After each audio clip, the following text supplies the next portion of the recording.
Naš prvi gost, kojeg pozivam da mi se pridruži, Enes Hodžić, novinar Balkanske istraživačke mreže u Bosni i Hercegovini u našem pregledu štampe. Enes, dobrodošlica. Dobro jutro, Danko. Evo, tu smo malo prije. Listam naslovnice dnevnih novina i kažem, samo u Nezavisnim je boldirana i istaknuta ova tema reformske agende koja je juče usvojena, odnosno koja je dobila zeleno svjetlo od Evropske komisije. Čini se da dnevnom avazu, oslobođenju, Večernjem listu je to jedna vijest koja je možda dobro očekivana od svih nas, ali nije toliko važna. Pa mislim da to općenito pokazuje jednu vrstu neozbiljnosti kojom se mi u Bosni i Hercegovini zapravo bavimo reformskom agendom, a počevši od političara koji nekako neozbiljno doživljavaju celokupan taj proces do, evo vidimo izvještaja kolegica i kolega koje mogu i razumjeti u nekom trenutku jer zaista predugo govorimo o reformskoj agendi i onome što bi trebalo biti ispunjeno i šta su reformski zakoni koje bismo trebali da usvojimo u ovom procesu, a zapravo se to sve odugovlači zbog raznih različitih razloga poput nemogućnosti dogovora da se održi sjednica do nepostojanja većine koja bi usvojila određene zakone, iako tvrdimo da postoji državna koalicija. Pored toga što tvrdimo, postoji, odnosno ne tvrde svi, ali dvije partije, što bi se reklo u toj državnoj koaliciji, tvrde da postoji. Vijeće ministara još jednom završilo tako što je poboren dnevni red, ovog puta od strane SNSD-a. Nova sjednica zakazana za 8. decembar, ako se ne varam. Da li će ovo zeleno svjetlo iz Brisela usloviti da se sjednice održavaju konkretnije, da se zaključci, zakoni donose, pogotovo ovi koji su prioritetni za taj korak? Pa moje mišljenje je da zapravo premalo tih uslova dobijamo od Evropske unije zapravo i da nekako uvijek na kraju tog procesa dođemo do ovakvog nekog magičnog rješenja gdje zapravo Evropska unija odluči da izađe u korak Bosni i Hercegovini, da nam pomogne na neki način, pa tako i usvajanjem ove reformske agende. S druge strane imamo politiku i političare koji otaljavaju taj proces, odugovlače ga neograničeno mnogo i već godinama smo zapeli u tom nekom vakumu gdje zapravo pokušavamo da napravimo neke korake. I kada god se napravi neki korak, neki iskorak na tom evropskom putu, predstavljamo to kao neko veliko dostignuće. U stvari su to sasvim normalne stvari koje bismo i bez evropskog puta trebali da usvajamo kako bi građanke i građani Bosne i Hercegovine mogli normalno da žive u pravednoj državi, da žive u državi koja poštuje principe demokratije i građanskih prava. To je negdje i želja na ovom evropskom putu. Tako da nisam siguran zapravo koliko će usvajanje reformske agende ohrabriti usvajanje nekih ključnih zakona koji nam još uvijek nedostaju ili rješenja koja nam nedostaju. Iz prostog razloga što nekako se svjedočimo godinama da se institucije opuste zapravo u tom trenutku kada dobijemo nešto iz Evropske unije, neki poticaj, neku vrstu mogućnosti da se približimo ulasku u Evropsku uniju i onda se na neki način opustimo i zapravo ne doživljavamo taj proces dovoljno ozbiljno, barem kada je riječ o onima koje smo izabrali da nas predvode na tom putu. Nešto manje od milijardu eura Bosna i Hercegovina može da dobije s ovim što je juče odobreno, odnosno što je dobilo zeleno svjetlo. Samim usvajanjem budžeta oslobođeno je oko 100 miliona konvertibilnih maraka. Bitnim pružio podršku i Radio televiziji Bosne i Hercegovine tokom protesta 27. novembra, ali nema konkretnih poteza kada se o BHRT-u radi. Od tih 100 miliona izgleda da nema para za Radio televiziju Bosne i Hercegovine ponovo.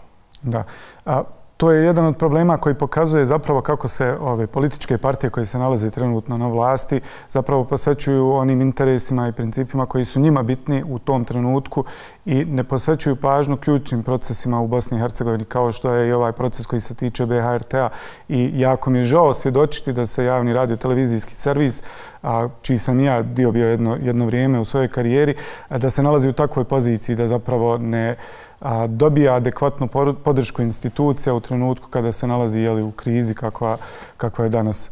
I zaista se nadam da će doći do nekog rješenja, ali jednostavno mislim da nam je potrebno ne samo za taj proces, nego za sve političke procese koji postoje u Bosni i Hercegovini jači poticaj izvana, odnosno jači poticaj ili pritisak, kada tako kaže, međunarodne zajednice, prvenstveno Evropske unije, jer se nalazimo na tom putu ka Evropskoj uniji i oni najčešće daju smjernice na koji način treba da se ponašamo u budućnosti, odnosno koje zakone i procese treba da provedemo, ali i drugih aktera u međunarodnoj zajednici, jer ne trebamo zaboraviti kakva je trenutno geopolitička situacija i ko su sve prijatelji Bosne i Hercegovine koji nam mogu pomoći u ovom trenutku.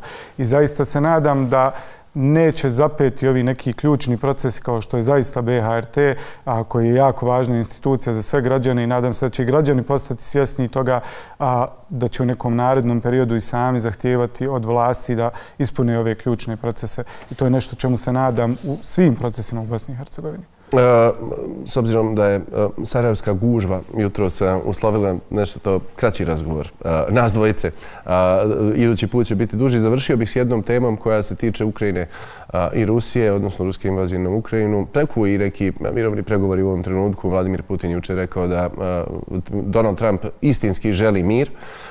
S druge strane, čeka se još uvijek. To napisali ste tekst, jedan na Detektoru koji se tiče presuđenog ratnog zločinca za ratne zločine u Bosni i Hercegovini, zarobljavanje, ubistva, silovanje, koji je izbjegao kaznu i koji je otišao da se bori na taj ukrajinski front za Rusiju. Koliko je to pitanje ratnih zločinaca neriješeno u Bosni i Hercegovini? Evo, imamo slučaj Sarajevo Safarija koji je otvorio Pandorinu kutiju. Da.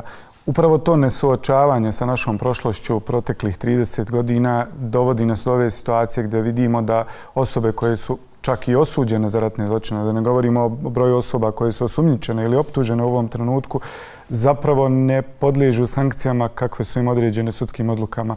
U ovom istraživanju koje smo objavili nedavno govorimo o Novaku Stjepanoviću, osobi iz Bratunca koja je nedugo nakon rata, nakon završetka rata prešla u Srbiju i tako izbjegla sankcije pravosuđa u Bosni i Hercegovini. A nakon što se dogodilo suđenje u Srbiji, nakon što je na 13 godina pravosnažno osuđen u Srbiji za ubijstva civila i silovanje jedne Bošnjakinje u Bratuncu, a ta osoba je nestala iz Srbije i nalazi se trenutno u Ukrajini, kako ste i sami rekli, kao pripadnike ruske vojske. I cijeli je niz takvih procesa, evo i Sarajevo Safari koji se otvara, iako nemamo nikakve konkretne dokaze u njemu, niti vidimo još uvijek, samo vidimo ovaj predmet u Milanu koji je otvoren, odnosno u Italiji, koji se tiče Sarajevo Safarija, ali brojne su te teme koje zapravo Bosnu i Hercegovinu stavljaju još uvijek u ovaj aktuelni geopolitički kontekst gdje osobe koje su ovdje činile stravične zločine zbog nesuočavanja sa prošlošću još uvijek učestvuju u zločinima, kao što je to primjer evo i Novaka Stjepanovića. Ne mogu tvrditi jer nemam dokaze da li zaista je počinio neki zločin Ukrajine, ali osoba je osuđena na 13 godina, trebao je da se nalazi u zatvoru, on se trenutno nalazi u ruskoj vojsci. A zašto se nismo kao društvo potrudili dovoljno da se suočimo sa takvom vrstom prošlošću i da naprosto osobe koje su odgovorne za određene zločine smjestimo u prave ustanove?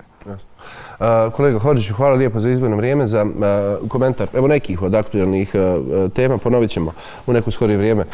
Ovo ja se nadam i imate priliku da malo duže razgovaramo. Za danas hvala i sretno u radu. Svakako hvala, sretno i vama. Poštovani gledalci, Enes Hodžić, novinar Balkanske istraživačke mreže u Bosni i Hercegovini, bio je gost Jutra za sve. Ostanite s nama.